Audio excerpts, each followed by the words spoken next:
Pemirsa, sebuah pos Polantas di Jalan Andi Pangeran Petarani, Kota Makassar dilempari bom molotov oleh orang tak dikenal. Ya, para terduga pelaku ini juga meninggalkan jejak dengan mencoret-coret dinding samping pos lantas.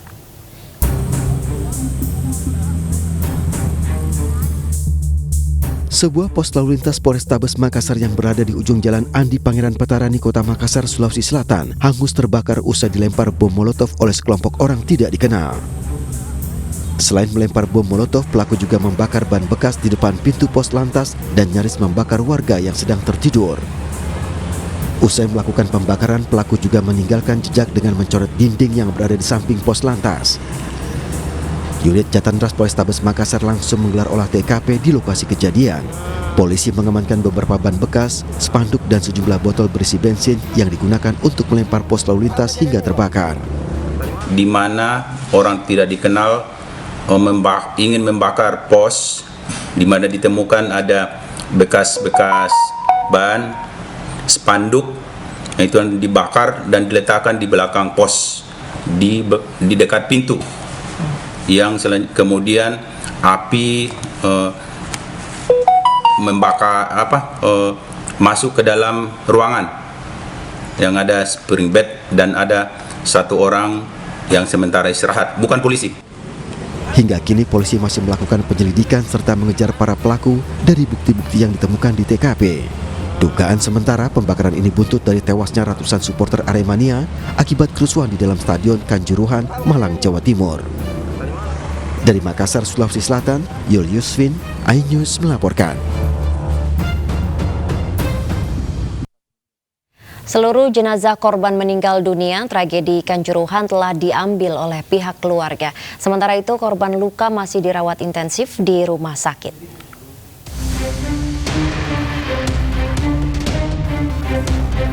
Sebanyak 26 korban kerusuhan di Stadion Kanjuruhan masih dirawat di RSSA Malang, Jawa Timur. 6 diantaranya dirawat di ICU, sisanya di ruang rawat inap. Mayoritas korban yang dirawat mengalami sesak nafas dan benturan di bagian dada. Masih kita stabilisasi ya, kalau membaik betul ya belum, tapi kita terus penanganan untuk mengurangi gejala yang ada tadi. Kami menerima totalnya 21 jenazah, kemudian itu kita identifikasi. Yang dikirim ke sini karena identitasnya yang nggak jelas, kemudian kita sudah lakukan dead victim identification. Dari 21 itu alhamdulillah sudah terurai semua, sudah jelas ini jenazahnya. Menurut saksi mata, gas air mata ditembakkan ke arah tribun dan membuat para penonton kalang kabut mencari jalan keluar. Kan itu posisi saya duduk, Mak. Terus itu ditembakkan gas air mata. Saya nggak kuat, nggak bisa nafas, perih mata. Nah itu saya terus cari pintu keluar. Nah, cari pintu keluar itu yang daerah pintu Kurvasud 8 itu ditutup. Akhirnya saya lari ke 13 lagi. Lari kemana, Mas? Ke pintu 13, itu terbuka, tapi itu banyak orang yang keluar dari sana. Akhirnya saya ikut. Sementara jumlah total korban tragedi sepak bola Kanjuruhan secara keseluruhan adalah 448 orang. Korban meninggal dunia 125 orang, luka berat 21 orang, dan luka ringan 302 orang. Tim Liputan iNews melaporkan. Sementara itu, pemirsa, polisi mengerahkan 6 tim untuk mengetahui penyebab banyaknya korban jiwa dalam tragedi Kanjuruhan. Sementara pemerintah membentuk tim pencari fakta yang akan bekerja dengan target maksimal 3 pekan.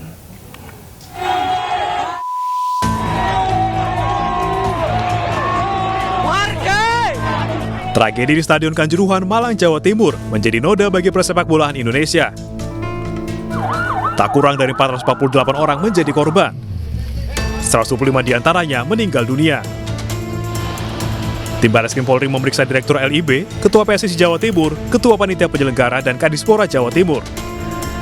Polri pun menyatakan telah mengidentifikasi 125 orang yang meninggal dunia. Seluruh jenazah korban pun telah diambil pihak keluarga. Inafis juga nanti bekerjasama dengan Lapor, ya, setelah kita berhasil menganalisa dari seluruh CCTV, ya, tim DVI akan melakukan identifikasi, ya, terkait terduga pelaku pengerusakan. ya, baik di dalam stadion maupun di luar stadion. Untuk mengusut tragedi Kanjuruhan ini, Polri telah menunjukkan 6 tim yang terdiri dari unsur Barreskrim, Divisi Propam, dan juga Idafis.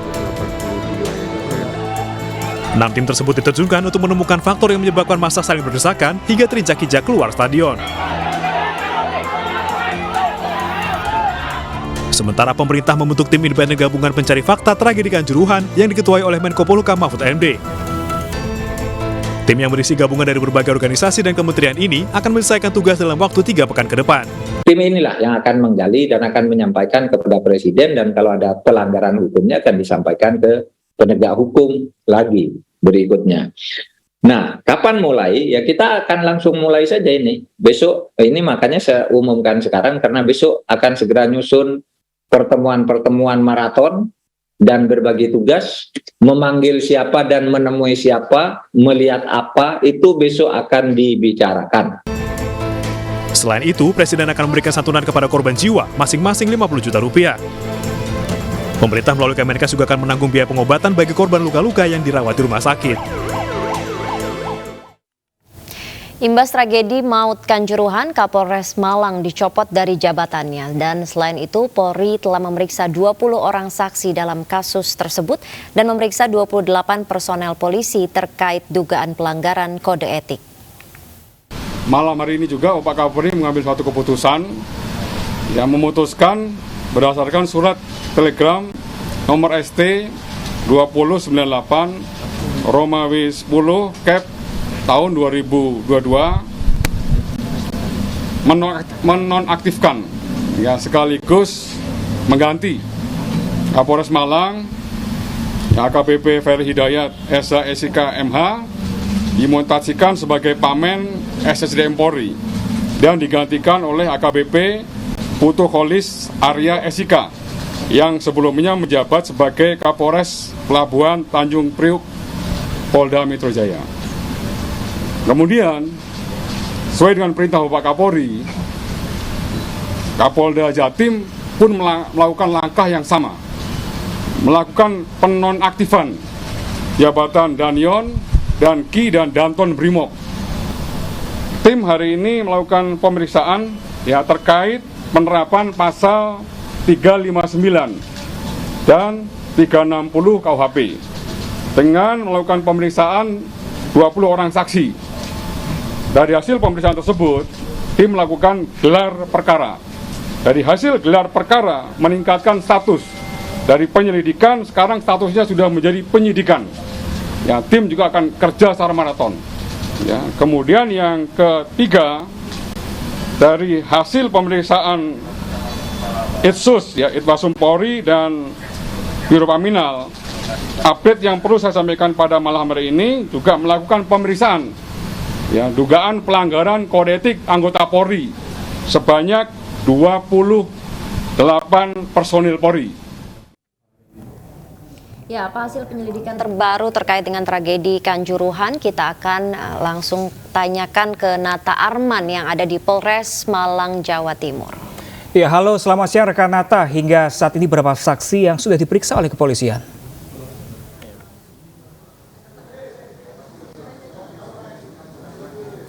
Ya, baik Ratu, Pram dan juga pemirsa, pasca kejadian insiden maut 1 Oktober 2022, kini jumlah korban luka-luka tragedi tersebut bertambah menjadi 30 orang yang saat ini sudah dilarikan ke Rumah Sakit Saiful Anwar, dan untuk total sendiri saat ini sudah ada 56 pasien luka-luka, namun diantaranya 26 diantaranya sudah pulang, sementara dari 30 pasien baru ini sebanyak 7 orang masih kritis dan tidak sadarkan diri. Dengan adanya hal tersebut, tim dokter melakukan penyelidikan kandungan zat air mata yang ditembakkan ke arah tribun tersebut. Dan buntut dari peristiwa 1 Oktober 2022 yang mana telah menewaskan setidaknya sebanyak 125 supporter Aremania dan juga kedua anggota Polri yang sedang bertugas, sehingga Polri menonaktifkan sekaligus mengganti Kapolres Malang AKBP Ferry Hidayat digantikan oleh AKBP Putu Kholis maksud kami yang sebelumnya menjabat sebagai Kapolres di Pelabuhan Tanjung Priok. Kemudian juga Kapolda juga melakukan hal yang sama, yang mana menghentikan sebanyak 9 orang yang terdiri dari Danton, Danyon, Danki, dan saat ini semuanya dalam pemeriksaan ke pihak kepolisian. Kemudian sesuai dengan arahan dari Bapak Presiden, Bapak Kapolri pun membuat tim khusus yang mana namun dilakukan secara cepat dan sesuai dengan standar operasi yang berlangsung, dan juga pihak polisi tengah melakukan investigasi terhadap 32 CCTV yang terpasang di area stadion untuk mengungkap kasus ini. Demikian informasi yang bisa kami sampaikan, saya kembalikan ke studio.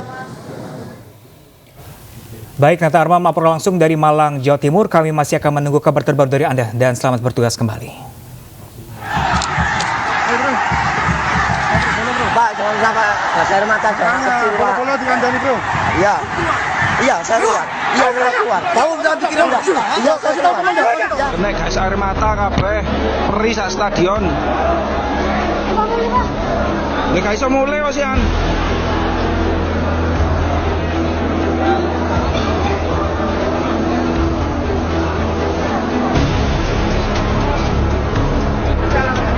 Arek cilik dilepono kene kabeh.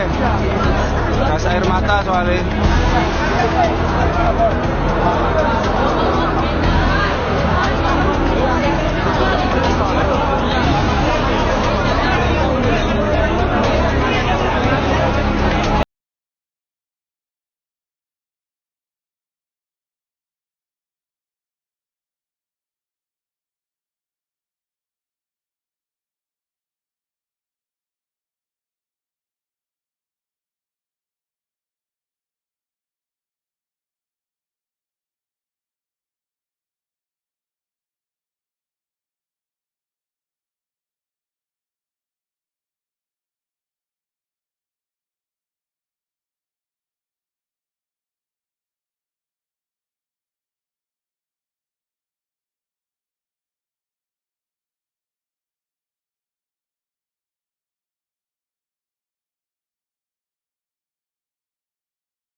Atas saya gas air mata itu meletas kena tiang itu loh, membatas tribun, duas pas di atas saya turun, air itu turun sama asap itu sudah turun. Di situ saya sudah mulai gelapnya saya awal itu sesak, saya nggak bisa nafas, Pak. Saya belum keluar tribun, masih di tangga mau turun ke pintu keluar, saya masih di tribun itu, Pak. Tapi sempat di lapangan ya, Benda? Nggak, saya nggak turun. Saya termasuk apa ya, Pak? Nggak berani gitu loh. Biarkan mereka lah. Kalau emang mereka mau mengutarakan, tapi kita nggak di 87 nggak, Pak. Cuma sebagian yang turun gitu.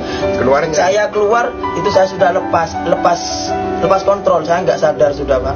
Info dari teman saya, Aremania sekaligus teman saya yang dibonceng saya berdua pakai sepeda motor saya sama-sama Probolinggo Sumber Taman, itu yang bopong saya, membawa lari saya karena saya sudah kejang, mata sudah putih semua. Saya nggak sadar kejang. Kalau telinga saya nggak berfungsi sudah, Pak, cuma dengarnya seperti suara bising-bising gitu, nggak dengar suara apa-apa sudah, cuma dengar suara bisingan aja, Pak. Sadarnya di mana? Sadarnya saya sudah ada di tim medis. Rumah sakit? Bukan masih, Pak, di sekitar area stadion. Dia membantu saya memberikan oksigen sekaligus memompa dada saya, Pak, secara manual, bukan pakai alat, secara manual dioyak. Itu saya masih belum sadar. Pemirsa, Komnas HAM masih menyelidiki tewasnya ratusan orang dalam tragedi Stadion Kanjuruhan, Malang, Jawa Timur. Ya, informasi selengkapnya usai jeda berikut, tetaplah bersama kami di iNews Siang.